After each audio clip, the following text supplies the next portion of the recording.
Hello, National Fix League, and welcome back once again to the recap podcast. This is NFL Week 6. A lot of great matchups in the books in the National Fix League, and we're here to go over those with you. Another week of football in the books, one step closer, each team, to the run for the ultimate prize, a fantasy football championship. We got a lot of great stuff on tap for you today. Once again, coming to you live from the Zaleski household. I'm Eric Zaleski with Austin Ravito. We are brought to you by today Core Power, the official protein drink of the National Fix League. Drink early, drink often, and also by Starbucks. Yeah. So we have a new sponsor on board for us this week. So as I mentioned, a lot of great matchups this week. A lot of tight matchups. For the most part, coming down to the wire, coming down to Monday Night Football. And as we do every week, you and I, we break it down. But we're going to call the audible this week. We're going to call a little audible, and we're going to introduce a third member into this week's podcast. And at this time, we would like to welcome in the owner of the Money Manziel, Mr. Robert Wright. Robbie? As we get situated here, Robbie, how you doing, brother? How's everyone doing? Good. Thanks for having me. And so let's jump right into it here. Let's jump into the week's matchups. We're using Austin's computer today, so he will be the first matchup we dissect. Before we get started, I know that you had a little something to say to the league. You want to kind of preface just your outlook right now on fantasy football and football in general. Football's done. Football's stupid. I'm done with football. Hockey has started. Football's fun for like the day Saturday. I guess the Sunday I get bored. I don't care when the playoffs start, but it's I don't really care anymore. I like college. There's nothing much to do with college. I'm sick of watching ESPN and all this other stuff. So he's done. He's setting his lineup every week. He'll make sure no one's in on a bye. He's pulling a taco, and he's okay with it. I'm totally fine with that. I don't care if somebody wants that trophy. He can buy it for him, whatever. And I'm just going all in on hockey, and football just fucking sucks. Well, let me beg the question here, and I think it's a fair question. After this week, you got beat pretty bad. A team name change to Patrick Kane. You now sit at 2-4. I think Robbie would tend to agree as well. I think if you're sitting at 6-0 right now, football does not suck. Football is the best sport in the world, and you can't wait for week number 7. I think half of it, some of it's, yeah. You're putting a percentage on it. I'd say 45%, but the rest of it's just like Football is not. I don't know. It's just like not exciting to me watching these games anymore. Like I'm actually like sick of Scott Hansen. I'm sick of the Red Zone Network. They make you watch they keep showing Bills and Bengals highlights. Like, there's nothing fun about it. Like, there aren't enough Packers games on. They show the shittiest games on these things. It's always like the Octo-Cock or whatever the hell it is. Like, I don't know. Like, it's exciting when you're 5-1. I mean, that's fair. Yeah, that's kind of where I was. It's kind of like this. I'm sure Sabres fans aren't excited that it's hockey season, and I'm sure that I don't know who sucks in the NFL this year. I'm sure Jaguars fans are in the same boat that I am. Well, they've checked out about a decade ago. Maybe even longer, but same. But like this, it's just like it's all in what you, I guess, want it to be or make it. And I just college football is just so much freaking better than the NFL, especially if you have an emotional attachment to a team. I think that's like half the thing. And now with monetary aspects of everything, like it's like hard to like even care for me about fantasy football anymore because it's like I don't. If it's C.J. Spiller plunging into the end zone or an under, I'd rather have the under. We've been over this in the past. How that seems to trump fantasy. Yeah. That's made it lose its luster. Another thing that I wanted to mention is I wouldn't put a lot of stock into Ravito's football analysis this week, as we did pack it in on Sunday. Ravito got the new iPhone 6. And he was on this thing more than a teenage girl. He did not look up at the screen more than twice. And once again, more Patrick Kane. He's got the John Wilson shirt on today. He completely lost his mind. Spending $26, what was it on that? $26.99. $26.99 on that shirt. So he got that phone. When did you get that phone? Saturday. Friday. No, so you're right. It was Yeah, Saturday. yeah. And I would say he probably spent 70 of his first 72 waking hours with his face glued to that screen. That's so, not even close to being far off. Yeah, so That's take his fantasy input this week with a grain of salt. But let's jump into your matchup. You played down with the cause this week. That was Chad and Ben Zaleski. Actually, we were going to have Ben jump in here, and it would have been kind of nice to have both of you being able to talk about your matchup live for the league, although my brother is more of a head case than Marc-Andre Fleury in the playoffs, so he is not joining us this week. That's a little rude. Fleury played well last year. Yeah, it's rude for Fleury to say that, not to Ben. Oh. Who agreed to do the podcast, stormed out of the house. You witnessed it. Yeah, but I'm just looking at Vito's team, man. Well, yeah, I mean, let's get into the matchup here. The final score. My bench is bad. The final score was down with the cause, 110.2 to Patrick Kane, Austin Revito, 65.8. And See, it was a rough week from you. You got points out of your big gun, Aaron Rodgers, 26. That's all that matters. Got a little bit out of Mr. Michael Crabtree on Monday Night Football. Wish I didn't. And a nice little performance out of your kicker, Mr. Nugent, going up against Carolina. He had 14 points for the Cincinnati Bengals. Other than that, not much going on in your lineup. Notably, C.J. Spiller minus 0.1 points. From the trade, right? The Jordy Nelson trade? That was a trade. It was C.J. Spiller and Brandon Cooks Monster. for Jordy That Nelson. Jordy Nelson trade's looking pretty good for you. It has panned out for me so far. What's up with Cooks? Cooks was on a bye week this week. Yeah, You had quite a few guys on bye week this week. Yeah, it's okay. Don't mind. So looking over at the other side, down with the cause, another strong week. This team is stacked. This team is stacked. loaded. Start with the man, DeMarco Murray, 20.6. What can you say about this The guy? best right now. He's hurt. I mean, I heard a stat He's today. hurt. He'll be fine. I heard a stat today. He has more yards on first down, rushing on first down, than any other running back has in the league combined. So that's all you need to know about DeMarco Murray. He's been a beast. And how about them Cowboys? 5-1, beating Seattle. Are you guys buying into this team? No. I could care less, but no. I agree with Big Cat from Barstool, though. A good Tony Romo in October means that we'll get to see a bad Tony Romo in January. Yeah, exactly. It's I buy great, into them yeah. now. I buy into their fantasy value now. But come December, I don't want any Cowboys on my team. Yeah, that's going to be – we're all expecting the epic Cowboy collapse. But we'll see. Yeah, I still think – I've heard some people on like ESPN say that they're the top team in the NFL right now. That's bullshit. No. That's so hard to say. I mean, the running game is great, but that defense, they've been much better than people have expected. But you can't expect that to continue. How Romo. about that kicker, Dan Bailey, man? I love Dan Bailey. That's your boy, isn't he? Oh, yeah. DB. But rest of the way here, 12.7 out of Matt Ryan, a little underwhelming this week for the Falcons quarterback. A nice performance out of Drake Bell, 15.7. Antonio Brown, 11.6. Calvin Benjamin.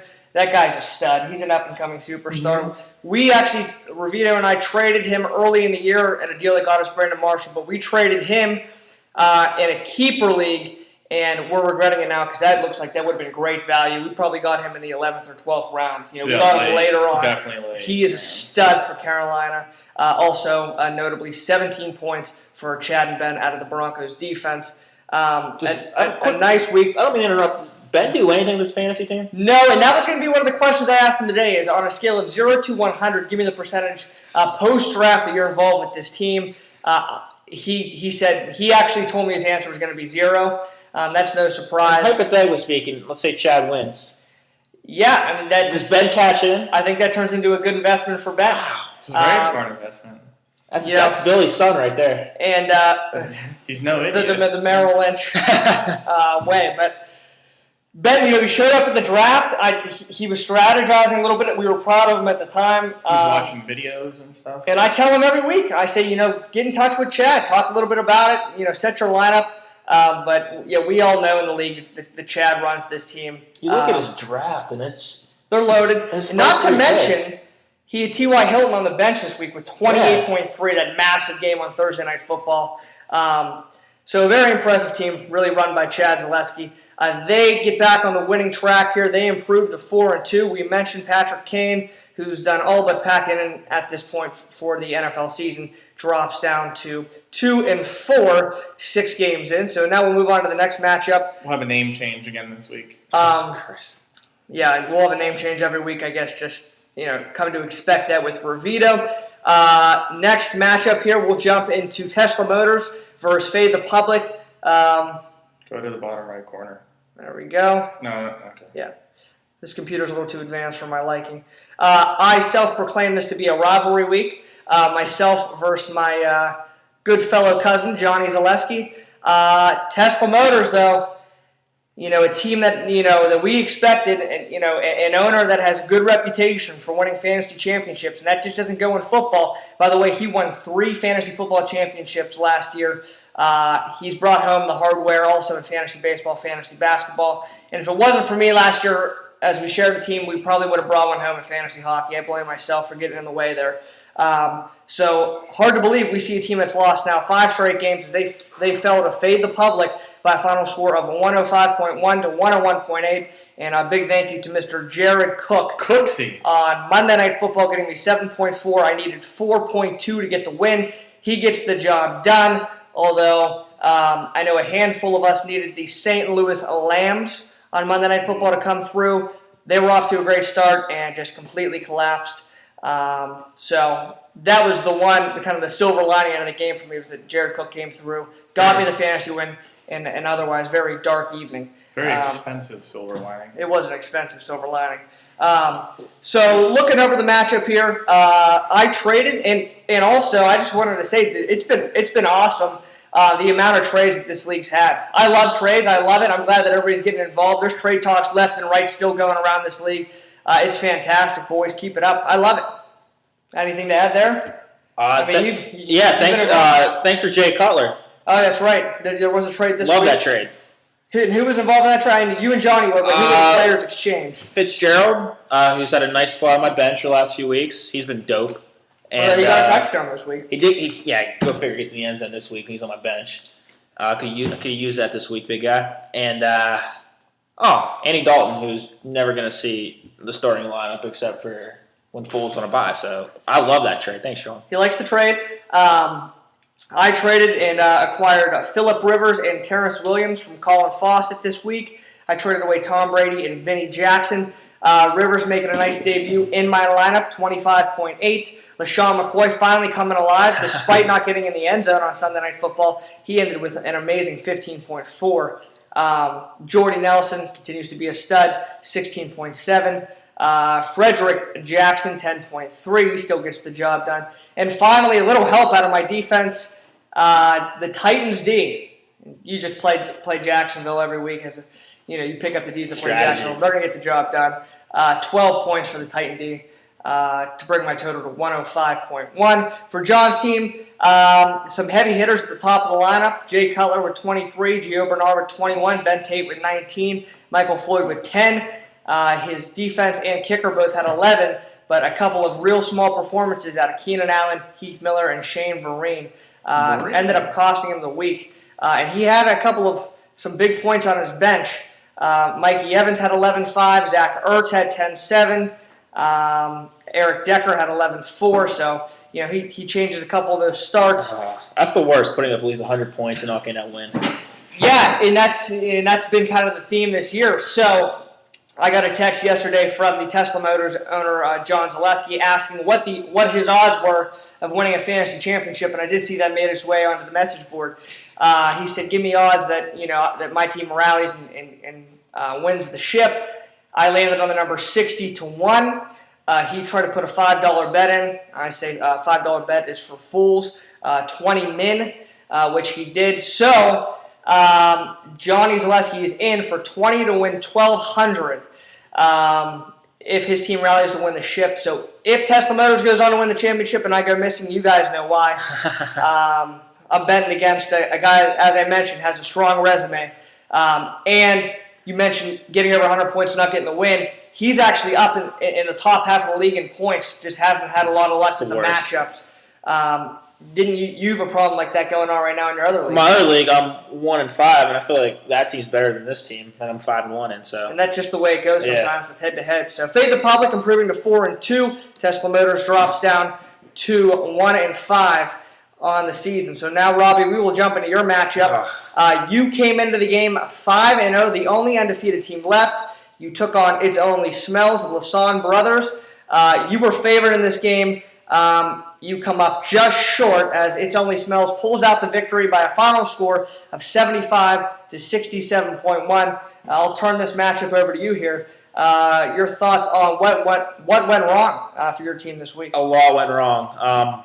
Except Dan Bailey, you've been awesome, man. 15 points. Think about that trade, Dan Bailey for McCoy. Hey, But McCoy outscored him this week. He did. So we're turning it around. No, nothing went right.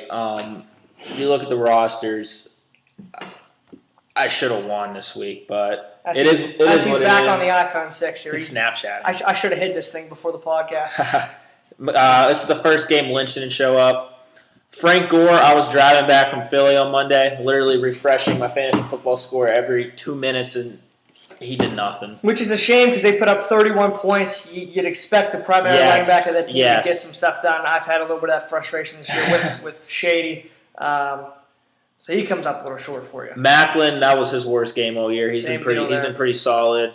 I had Jimmy Graham on a bye. Vernon Davis, I didn't know if he was going to play or not, so I picked up some scrub from Detroit. Vernon Davis didn't do much of anything anyways. Justin Forseth's been pretty solid. Chargers D, what the fuck? 0. Oh, then again, you look at Lassans, and he got -4 out of the Bengals, so you can really complain too much. But who went off for Demaryius Thomas had a strong game. Andre Johnson. 18.4. I mean, he had a relatively average week too, but 75 points, typically not enough to get the victory. Although we have seen it a couple times this year, but hey, a game like this was bound to happen for you. That's why I mentioned it. Sloppy on both sides, but I mean, I was due to lose one of these days. I had a few lucky wins at the beginning. It is what it is. Vegas in like 36 hours. Who cares? Yeah, and we'll get into that a little bit as well as we wrap up the show. But the Money Manziels will drop to 5-1, first loss of the season, and It's Only Smells. I got a big matchup though against McLaughlin. I remember him quote unquote saying I'm not a threat in the league in the locker room at the Ice Castle locker room. So a W against that team would feel pretty good. It's the one kid I really want to beat the most. Yeah, you know what? Forget. I've mentioned on here that Sean, for whatever reason, I haven't lost many fantasy games in my day. I think, although this season hasn't been as strong as my 2 previous years, Sean always finds a way to beat me. Whether his teams, my guys just wildly underachieve when they see Sean's team in the lineup. Talking a little smack, definitely a revenge week for you. Just did one more time. Want to tip my hat to It's Only Smells. Not the strongest week, but hey, a big win for them. The Lasan brothers as they improved to 3-3 on the season. So one 5-1 team to the other 5-1 team, now tied for first place. Congratulations to Colin Fawcett and Team Cologne as they were victorious over Anthony Alberti, Team Tone. The final score in this one, 71 to 61.2. First off, we'll look at Team Tone. What went wrong here? Eli Manning. Well, he's been a stiff this year. For the most part. He was on, Sunday Night Football this week? Well, Cam Newton, he had 34 points. Well, and there, that's Well, how can you predict that? Well, at Cincinnati. I actually remember seeing at Philly in primetime who's starting Eli Manning. Last week, ESPN actually said to sit Cam Newton. That was like on the headlines on the homepage. So Scramble. Funny how that was. Yeah, I mean, I guess going at Cincinnati. Cincinnati was coming off that loss. And a bye week. Oh, they were coming off a bye week. They tied? Yeah, they tied that game. Oh, shit. Yeah. The Nugent missed a 36-yard field goal to win it in overtime at the buzzer. A tough start there for Team Tone. Manning over Newton, but Timmy Brady. You can't blame him for that. Lamar Miller, a nice start for him, 13.3, but the rest of his lineup outside of Mohamed Sanu had 18. That's a nice start, but the rest of his lineup pretty dull. A lot of guys under 6 points in that lineup. Notably, Des Bryant had only 6.3 at Seattle, and that was in a win too. A guy you maybe would expect to have a little bit more, in that jumping victory. a step out there, man. But so looking at what went right here for Team Cologne, and they're surging. This is his 5th straight win. He started off 0-1, and look out for this team. Yeah, but this team just got smacked with injuries. Victor Cruz goes down. Rosh is out. This team actually has problems now. Yeah, Just looking well, at as New York, Conference. New York. I don't know. You Giants look at his doing running that. backs, though. Yeah, but he gets one of those running backs hurt. Let's be honest, Eddie Lacy, as a Packers fan, has stunk this year. So Yeah, he has not been strong. Only a 4-point week out of him and a victory over Miami. But I still have faith in Eddie Lacy. I like him. Le'Veon Bell, he's getting him a consistent 10 to 12 every week. Even if he's not getting in the end zone, he's still getting all those yards. yeah, that's best. He's I'd take strong. him over Murray. I actually would. I wouldn't do that. No, I would. that's insane. For the rest of the year, Absolutely not. He doesn't get goal line carries. No, I'm exactly. okay with that. Well, you shouldn't be because it's worth 6 points to rush it in. And Bell's not doing that. I think Bell's a very talented back. I think he's in the conversation maybe for a top What's he averaging 3. a week? I'd say top 3. Click on this guy. What's he averaging a week? Every time I see him, it seems to be like 10, 11, 12. Let's see here as we pull it up. He did have a couple bang-up weeks. So here it is. So week 1 was his peak at 25.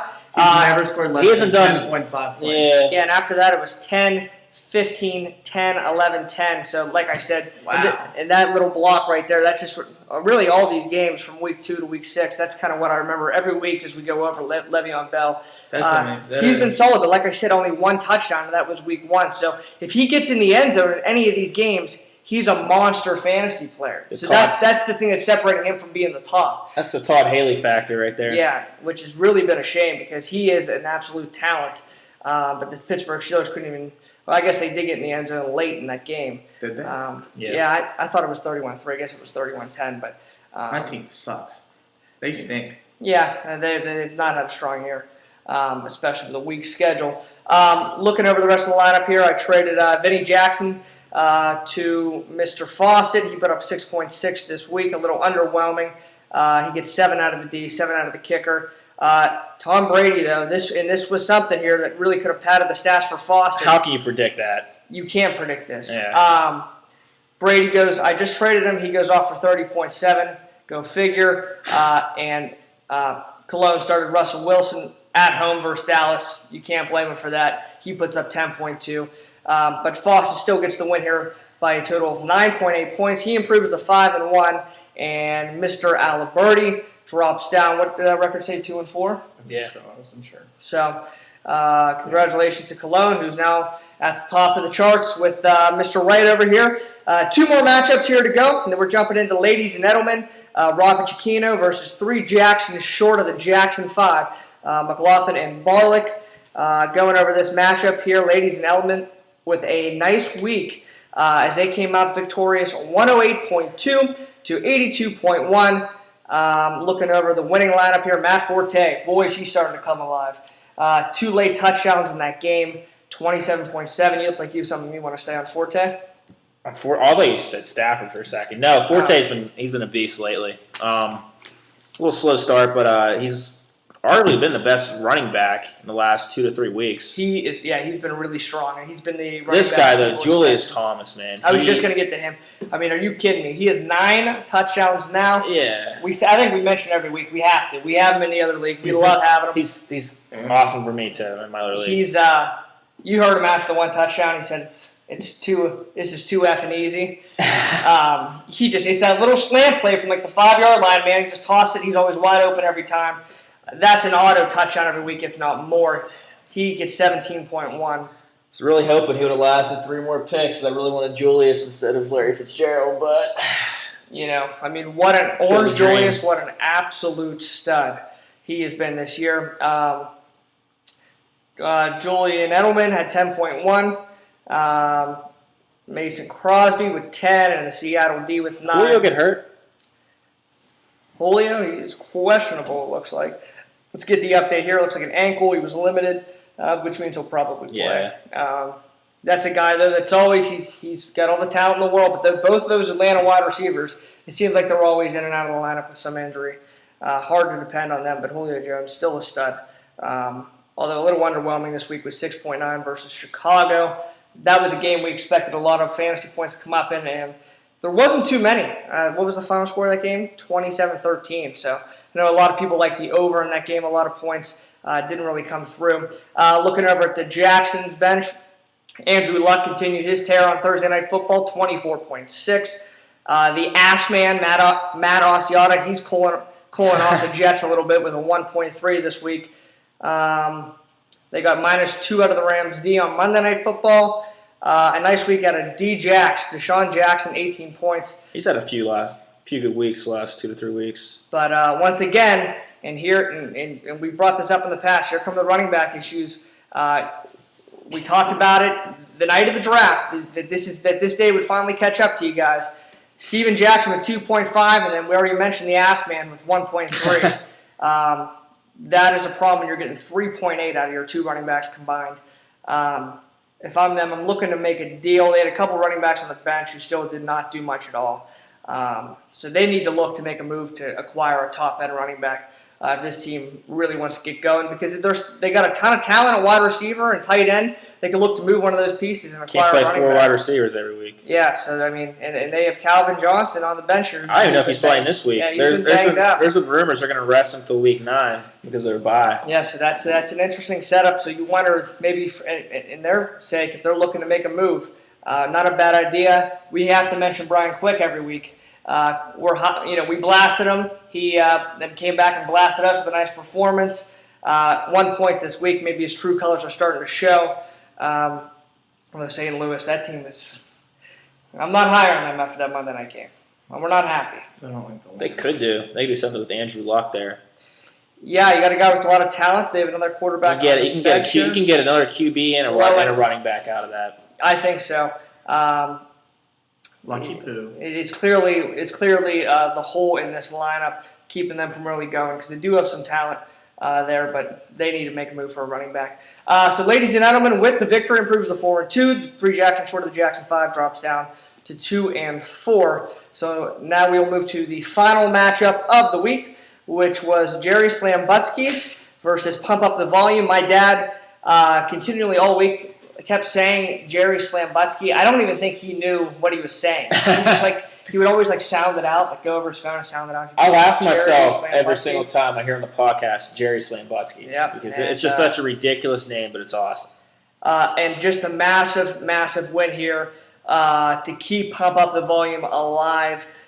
He was staring down the face of a 1-5 record here and came up big on Monday Night Football thanks to Mr. Kaepernick, who came out with 29.4 points.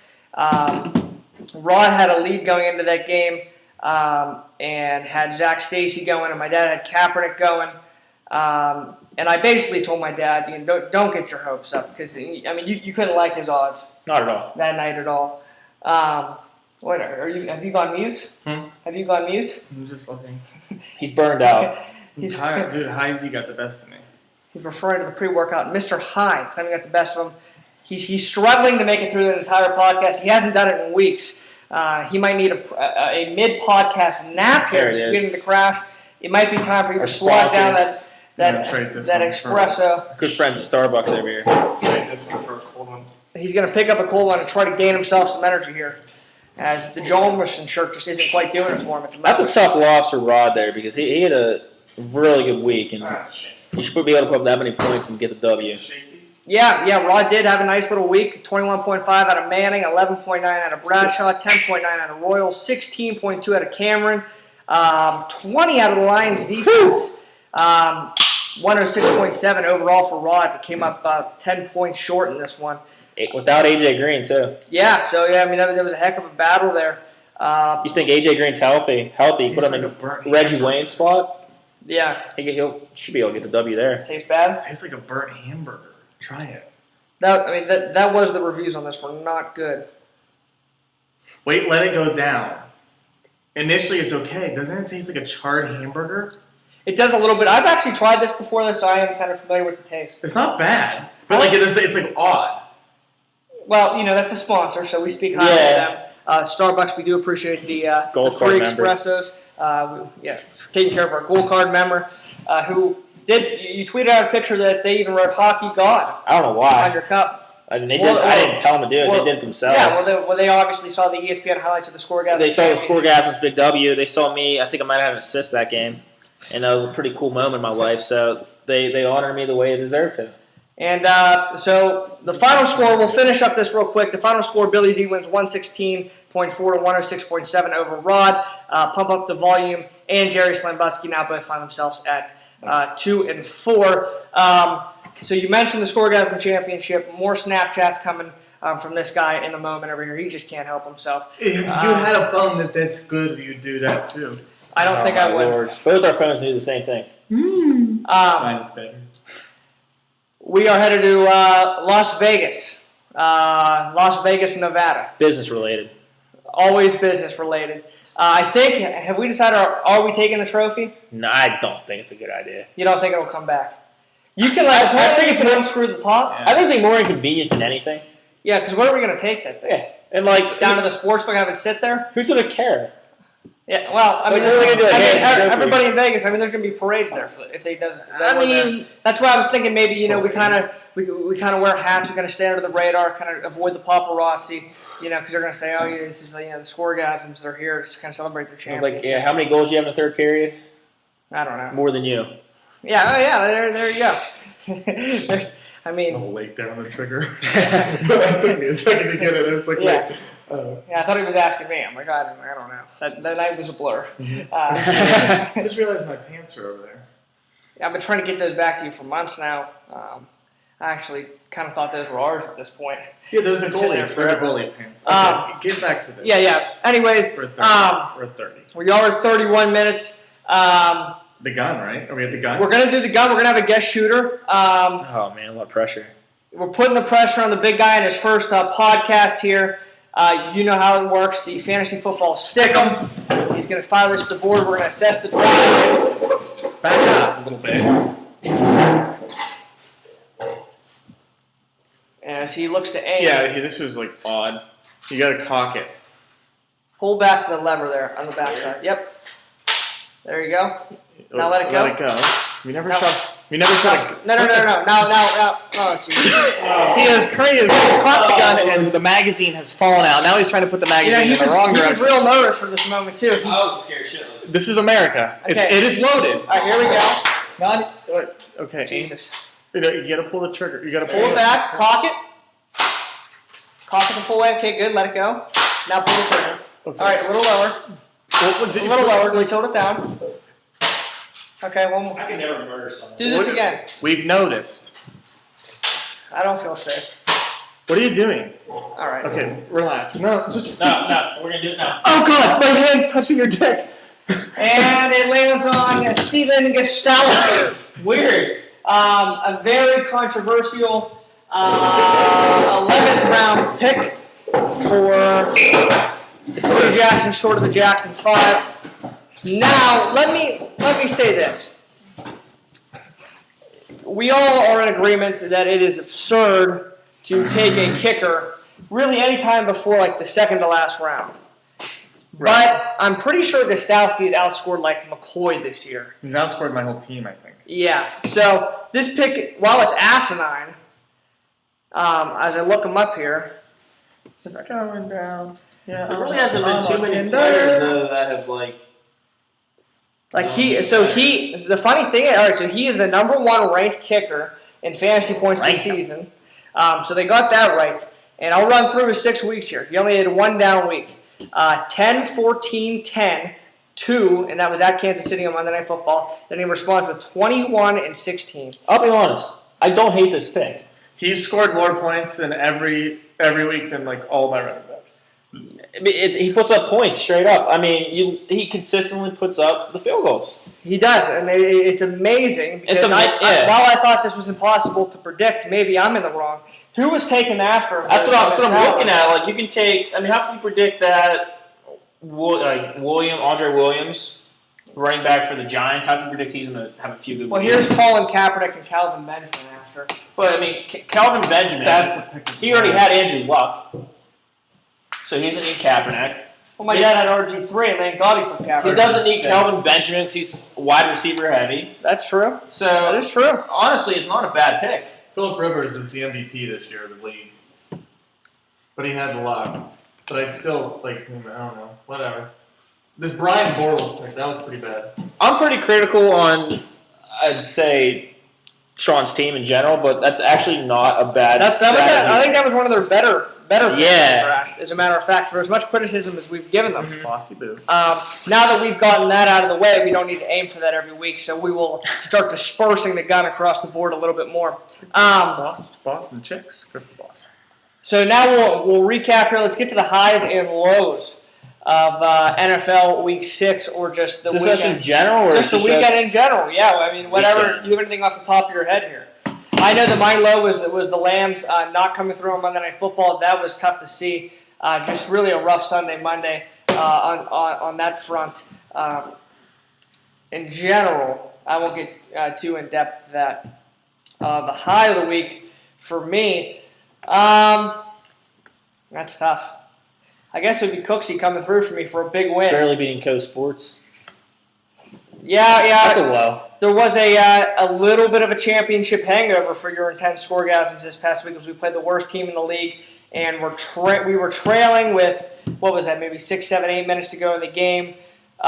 We did rally to tie the game and eventually go on to win, but it was a little sweat. A lot of sweat for some of us. Something that was taken into account a little bit by the Las Vegas line, as they were kind of predicting the championship hangover to happen. We're lucky we're able to come out of it with a win. So I guess but that was a low nonetheless. We didn't cover the spread. Mm-hmm. We as intense scoregasms, we pride ourselves on not just winning games but covering spreads for all the people that back us. I think their average age is like 40. Like, we shouldn't shit on him. Yeah, there was a little roster, some potential roster turnover after that game. Yeah. However, we'll chalk that up to the championship hangover. Hope that doesn't happen again. I mentioned we're all headed to Vegas. We are, and Fawcett's joining us. So 4 guys from this league. We will flip on at some point and do a little live from Vegas tune-in for the National Fix League. Maybe do that some point on Sunday so we can talk a little bit about the games, talk about how much money we've lost. It's going to be hideous, more than likely, start to finish. But we're looking forward to that. Austin, anything you want to add here? They'll be doing highs and lows. Yeah, if you have it. Low is... And here comes the hockey high. Shocker. Low is... I don't know. Low is... I don't know. I don't really have a low. Okay. It's like everything's pretty good. Like, I mean, I don't like football, but like that's like a normal low. But like, I mean, like, the weather's nice. Like, you look out, the trees are changing. I think he basically gave a 3-minute spiel on his low. Yeah, man, I love Podcast. the high. I mean, the Pens are 2-0. Flower Power has 2 wins. Crosby looks ridiculous. That's, I don't know. I mean, what else? John Tavares, my fantasy team, got a W. No, we have a hockey podcast for this type of stuff, so we're going to cut them off So there. you said highs and lows. You didn't specify, like, you know. Yeah, well, we knew it was coming. We knew it was coming when you entered the podcast with the Jomerson T. You have on a national hockey hat, so. Yes, but this is my sister. This was supporting my sister. D1. This is supporting the team. This is supporting Jomerson. If I get mine, or... Yeah. Ah. Do you have something else to add? Anything else I to got my add moving second forward? men's league championship in a span of 10 days. That was pretty cool. Yeah, On Friday night. We're all pulling in chips here. This has been a hell of a run. I think my low was actually Saturday. I was taking a nap in Starbucks out in Peters. This wasn't just your low of the week. This might have been the low of your 23-year existence. 24. 24-year existence. 24. And fill them in on that story real quick. I was working all morning. I was out in the Canonsburg area, Schwanning. And and it's like 5 o'clock, and I have a men's league game at like I think it was like 8:30, 9. I can't remember time at South Point. There's really no reason going home. Yeah, for you it's a bit of a drive. It's a bit of a hike, so I go to Starbucks because they sponsor me, and I'm like, fuck it, I gotta get some rest. I got a big game. Big game. So I'm like sleeping in my car. I'm like, wait a second, I got friends living around here. So I give you a call, and he says he's going to church. He's a good Christian. I am a good Christian boy. And he goes, but you can still take a nap here. I slept where Ben lived for 6 months, or slept for 6 months. Yeah, in the because dungeon of, in the basement. because of we already mentioned that Ben's a head case. He doesn't sleep in his room. He sleeps on like a couch in the basement. yeah, one member of 3 Jacksons short of the Jackson 5 ruined his sleeping arrangements for 6 months. It's another story. But I took a nap. But hey, this is actually partly high. I took a nap with the trophy. He did, and I'm in church. I'm sitting in church, and I get a text on my phone. It's a picture of the trophy laying on my couch in the basement. He notified that he had taken a 45-minute power nap with the trophy. Scored the game winner, shorthanded in the third period. And so it was an odd night, but it turned out well. We're glad that your low turned out. It went from a low to a high, yeah. So yeah, it was kind of it was a weird night. Sleeping in Starbucks in my car. It doesn't get much lower than that. It's pretty low, That's pretty low. Yeah, it's like ironic. That's like I was like in a Richie Place, but I looked homeless. Yeah, and that that can happen sometimes. But other than that, we look forward to a week 7. We mentioned we'll be in Vegas. We'll be betting all the games, just going absolutely bananas. Spending limit. What's the betting limit here? There might be no There is limit. none. Especially if we start losing, I might just start doubling and tripling, and I might not be able to get a trip back home. That's the goal. So we will, as we mentioned, we will tune into you live, give you the live update from Vegas. Other than that, best of luck to everybody once again in week number 7, and we will see you next time here on the National Fixed League Recap Podcast.